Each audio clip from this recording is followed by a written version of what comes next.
আসসালামু আলাইকুম সম্মানীয় আরব আমিরাত প্রবাসী ভাই এবং বোনেরা, আরব আমিরাত প্রবাসী সকল খবর সবার আগে পেতে আমাদের চ্যানেলটিকে সাবস্ক্রাইব করে রাখুন। তো চলুন শুরু করা যাক আজকের বিস্তারিত তথ্য। আবুধাবি প্রবাসীরা জেনে নিন যে রমজান মাসে আবুধাবি দূতাবাস এবং দুবাই কনসুলেটে নতুন সময়সূচির ঘোষণা। তো খবরে বিস্তারিত জেনে নিন। আজ থেকে আরব আমিরাতে পবিত্র রমজান মাস শুরু হয়েছে।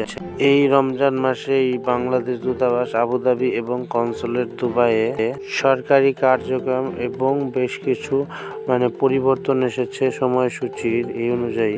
এই জিনিসটি দূতাবাস থেকে বিজ্ঞপ্তি আকারে প্রকাশ করা হয়েছে। বাংলাদেশ দূতাবাস আবুধাবি থেকে যে বিজ্ঞপ্তিতে এসেছে সে নিয়ে বিস্তারিত জেনে নেওয়া যাক। পবিত্র রমজান মাসে দূতাবাসের সময়সূচি সকাল 9টা থেকে বিকেল 3টা পর্যন্ত সোম থেকে বৃহস্পতিবার এবং শুক্রবারে হবে সকাল 9টা থেকে দুপুর 12টা পর্যন্ত।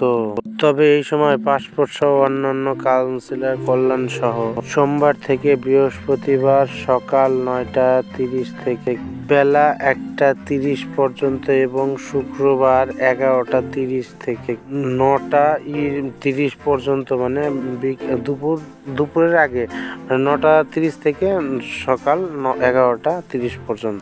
এটা বাংলাদেশি দূতাবাস আবুধাবি থেকে প্রাপ্ত নোটিশ। এবং এখন চলে আসি দুবাই কাউন্সিল থেকে।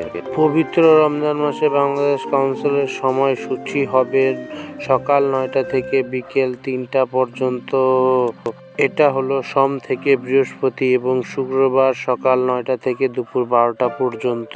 এবং এই সময় পাসপোর্ট সহ অন্যান্য কল্যাণের সময় হলো সকাল 9টা থেকে দুপুর 1টা 30 পর্যন্ত, সকাল 9টা 30 থেকে দুপুর 1টা 30 পর্যন্ত।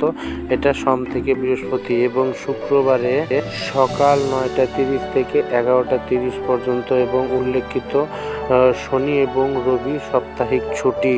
তো আমিরাত প্রবাসী ভাই এবং বোনেরা, পবিত্র রমজান মাসে এই সময়েই সকল কার্যকলাপ হবে, তাই এই অনুযায়ী টাইম অনুযায়ী যাবেন। আজকের ভিডিও পর্যন্তই। চ্যানেল যদি নতুন হয়ে থাকেন সাবস্ক্রাইব করে দেবেন, পাশে থাকা বেল বাটনটি দাবিয়ে দেবেন এবং খবরটি সকল আরব আমিরাত প্রবাসীদের কাছে ছড়িয়ে দিন। আর সাবস্ক্রাইব করে রাখবেন চ্যানেলটিকে এবং পাশে থাকা বেল বাটনটি দাবিয়ে দেবেন।